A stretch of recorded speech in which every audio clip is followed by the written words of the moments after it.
मेरे साथ कांग्रेस से भी हैं अरुण त्रिपाठी जी भी हैं। अरुण जी, क्योंकि ये जो सवाल आप पर भी उठ रहा है, एक कहा जाता नरसिम्हा राव की सरकार में जो लचर रवैया या यूं कह ले थोड़ी सी एक ज्यादा मजबूती इसको दे दी गई, जिसमें अनंत शक्तियां उनके पास वक्फ बिल के पास, वक्फ कमेटी के पास आ गई। ये जो समितियां हैं, अगर उसको कर्टेल किया जा रहा है, थोड़ा काटा जा रहा है और ये कहा जा रहा है कि भाई जो संपत्ति आपने उठा ली है, अगर आपको लगता है कि ये वक्फ की संपत्ति, आप तो दावा कर देंगे, लेकिन उस दावे को साबित करने की जिम्मेदारी तो दूसरे पर आ गई। यहां आपकी क्यों नहीं? आपकी भी संपत्ति को जस्टिफाई करने के लिए कि आप कहते हैं कि भाई मेरी ये जमीन है, तो उसके लिए मैं भी प्रूफ दिखाऊं। यही थोड़ी कि मैंने दावा कर दिया तो सामने वाला ही दिखाए। तो गलत क्या है सर? देखिए अंकित भाई, सबसे पहले तो नवरात्रि की शुभकामनाएं। आज नवरात्रि का दूसरा दिन है। मां ब्रह्मचारिणी से यही प्रार्थना करूंगा कि सरकार को सद्बुद्धि दे और ये जिस तरीके से एक धर्म को दूसरे धर्म से लड़ाने का कार्य कर रही है, उसे बंद करके युवाओं को रोजगार दे, महंगाई कम करे और लोगों के मंगल सूत्र जो कि आज गोल्ड बैंक जो है उसमें गिरवी रखे जा रहे हैं।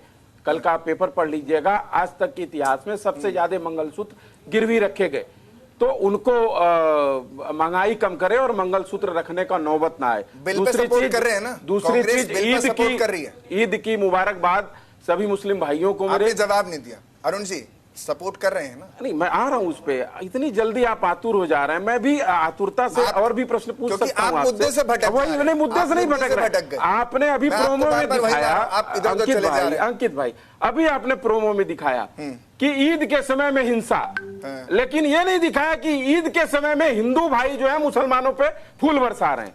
आपने ये नहीं दिखाया कि होली के समय में मुसलमान भाई हिंदू भाइयों पर फूल बरसा रहे थे इसी दिल्ली के अंदर। सवाल क्या पूछा? सुन इतना आतुर मत होइए। आ रहे हैं हम, आतुर मत होइए, सब चीज पे आएंगे। सवाल पर आ रहा हूं कि कांग्रेस पार्टी सबसे बड़ा दल है, आप बीजेपी की तरह क्यों ऐसे कर रहे हैं? सुन तो लीजिए, आप सुनिए ना भाई, आप एंकर हैं, आप बीच में बैठे सुनिए। अरे मॉडरेट करो ना सर, क्योंकि मुद्दों से भटक रहे हैं। आप मुझ पर ही आरोप लगा रहे हैं। पार्टी और सरकार का एक तरफा रवैया है कि इस देश में जो भी कानून लाया जाएगा, वो कानून जिनके लिए लाया जाएगा वो खुश नहीं होंगे।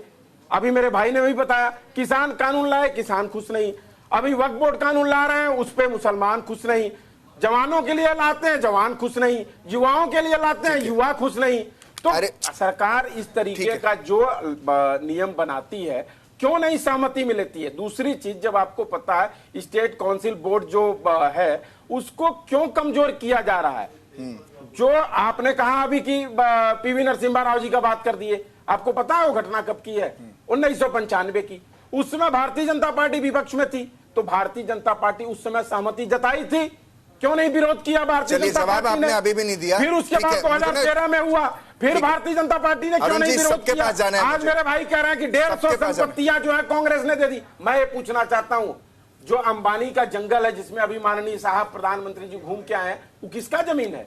आपका जमीन, मेरा जमीन है कि वो अंबानी जी का जमीन है? वो इस देश के लोगों का जमीन है। दे रहे हैं जिसको तिसको, सारे उद्योगपतियों को जमीन अलॉट कर दो। ठीक है। 300 मंदिर तोड़ दिए बनारस में, अपने लोकसभा क्षेत्र में 300 मंदिर। वो जमीनें कहां गई? किसको जमीन अलॉट हुआ?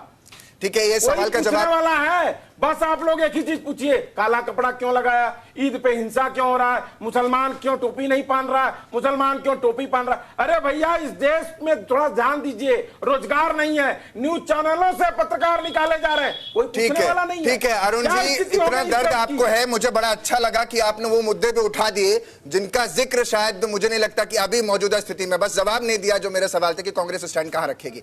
मेरे साथ इस समय संजय चक्रवर्ती। अरे हम भी देश के लोगों के साथ हैं, यही हमारा। अरे हम भी देश के लोगों के साथ है सर, देश से बाहर हम भी नहीं।